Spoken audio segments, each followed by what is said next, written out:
going into the second half, maybe you feel more comfortable with sharing. Initially it's like these strangers in black are sitting up here asking us these questions. We know it's going to be a little. Is there anyone who would like to share their story? Not what they. Okay, all right, here we go. So just tell us your name first. My name's Jamal. Okay, all right, Jamal.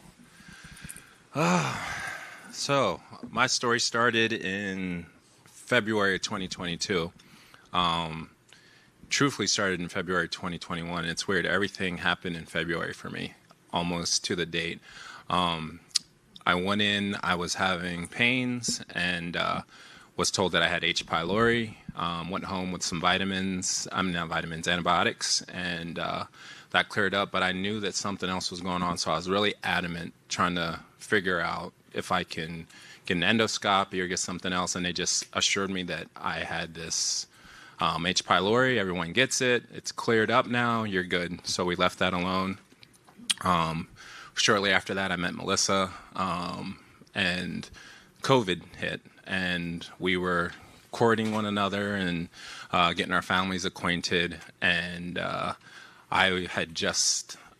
ended a 13-year relationship maybe 2 years before that, and was just kind of getting back into the scene of all that stuff and just figuring out life. My relationship with God became very powerful at that time, and my children were with me full time, just trying to figure things out in life. I got into really good shape and started playing semi-pro football at 38, 39 years old. Probably shouldn't have been doing that, but I did. I took a hit at practice to my abdomen area, and shortly after that, we went on this vacation to Florida. COVID was starting to open up, and they had like those really cheap flights down to Florida, and we were like, let's get out of here. So we got down there, and as soon as we checked into the hotel room, I went to the bathroom, and I had black stool. So we spent some time laying on the bed and looking and Googling, and right away Google just took us right down that honey hole. Cancer, cancer, cancer. And I told her, I was like, that's what it is, because I just knew I was kind of run down and tired and things like that. I just wasn't what I used to be. And so we got back home and went to the doctors, and it was February again, and they did endoscopy and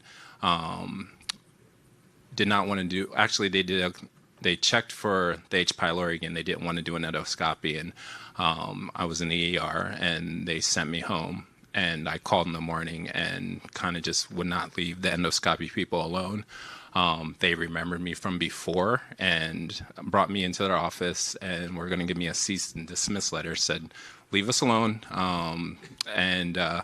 So I kept calling, and they finally gave me an endoscopy, and 3 days later they called me and told me that I was positive for cancer, CDH1, and me being the person I am, I seen the reports, and I actually called to the scientists that read the reports, and I was like, what does this mean? And they were like, it's a cancer that's very hard to beat. You're going to need to get your stomach removed.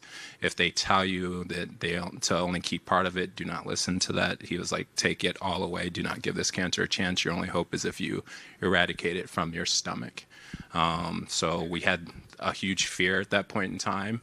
Around that time is when I reached out and found hope. Went through surgery in March, and they told me that they got everything. Our surgeon actually said, you can be Facebook official. We got it all. So I'm sorry, that following June. So February, surgery and chemo, then surgery in June. And then August, we got a report that the stomach had come back and that they found cancer on the outside of the stomach, a microscopic amount of cancer. So you're stage 4 and you have 12 months to live. So everything then went back to doom and fear. And we did not know what to do. And I started searching out different places. I went to NIH, I went to MSK, I went to Fred Hutch in Seattle, and just couldn't find a home that would look at me as a survivor. I just wanted to fight, and everyone was like, nope, you're stage 4. And we finally prayed about it, and someone told us about MD Anderson in Houston.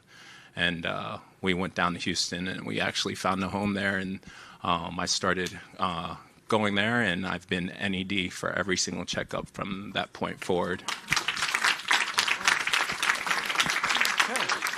So first of all, thank you. What is important in this story? So I heard a couple of things, and so I'm gonna give you back some of those things, and you can say that's. You said that your faith increased. You talked about partnership, and you also talked about, like, your journey into playing semi-pro football. Like, you had a lot of things in there that are interesting. So, if we're going to play back your stories, what parts of your stories would you like play back around this journey? I know for sure that God put certain parts there before this happened. So my caregiver, my angel, my fiance, I know for sure that had to happen for. So what is your angel's name? Melissa. Melissa. Tell me some things about Melissa.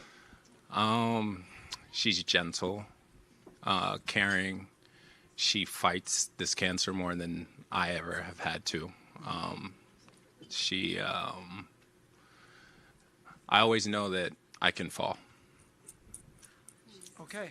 So Melissa's important. You also seem like you were an advocate too. Like, I'm calling people back too, right? So can you just tell us a little bit more about, like, your advocacy when, through your journey too? I just hate cancer. I think it's it doesn't go after bad people, it goes after good people. It doesn't ever, it's cowardly. It doesn't look you in your face and come after you. It's tricky.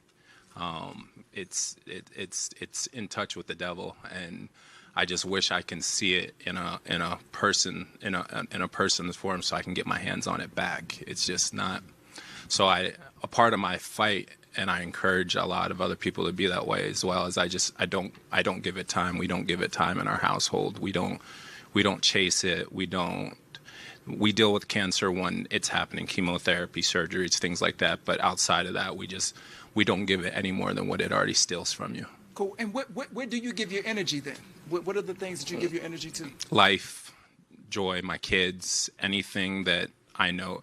Every moment that we're here, we're spending that time together. So we're very adamant about love and time and making sure that when we, as humans, we don't share this as often as we really think we do. We're in our phones, we're doing these other things. So when we're watching a movie together or when we're talking, we're very intentional about that love and that time together. Talking to the mic. So he was saying we're very intentional. As humans about now, giving our love. Basically, we need to put our phones down and be with each other in a nutshell. So tell me a little bit about your children.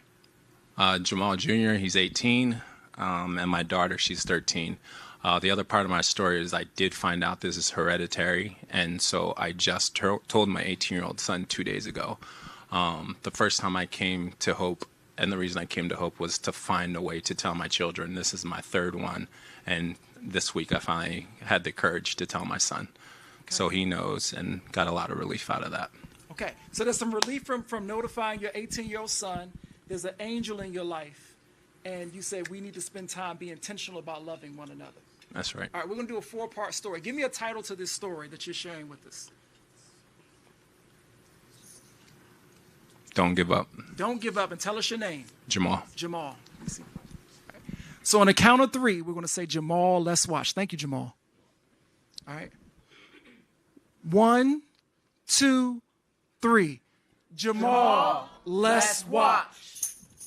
I know my body better than you, doctor. I know my body better than you, doctor.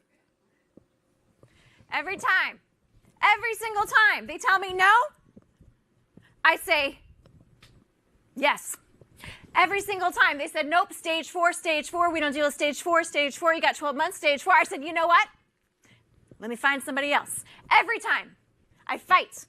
Every time they say no, I say yes. Every time I fight, and I don't ever stop. I said, I know my body better than you, doctor. I know my body better than you, doctor.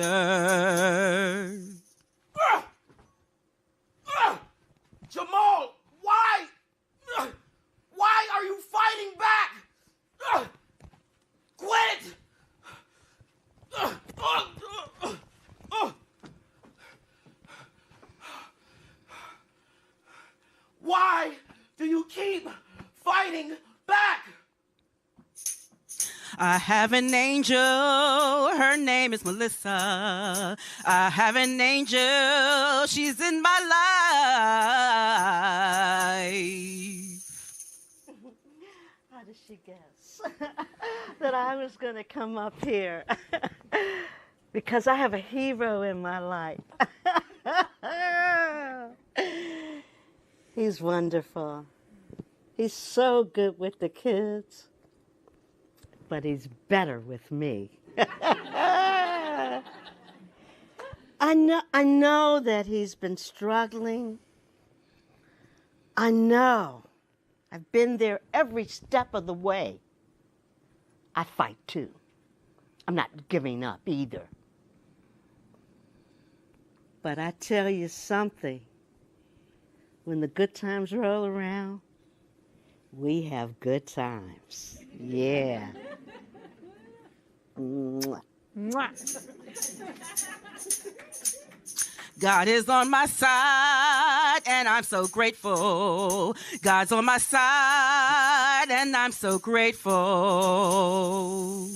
Names are so important. Mine is Jamal. My wife's name is Melissa. I've named one of my children Jamal. These names are so important. They give direction. They hold hope. Another name that's important is like this guy named Baldwin, who said about despair, I don't give in to despair because I can't tell the children they have no hope. They have hope. I have hope. Jamal, Melissa. Melissa means like honey, like sweetness. And Jamal, the meaning is so important that I gave it to my son. I have my God. I have my family. I have my life. And I'm so grateful.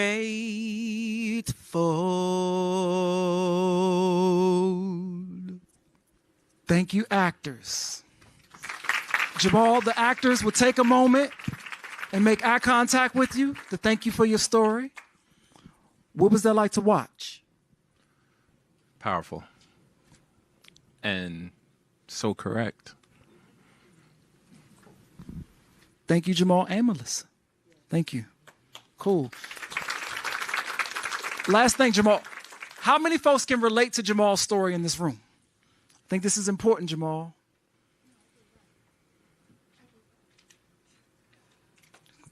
All right. Okay, cool. Is there another story in the room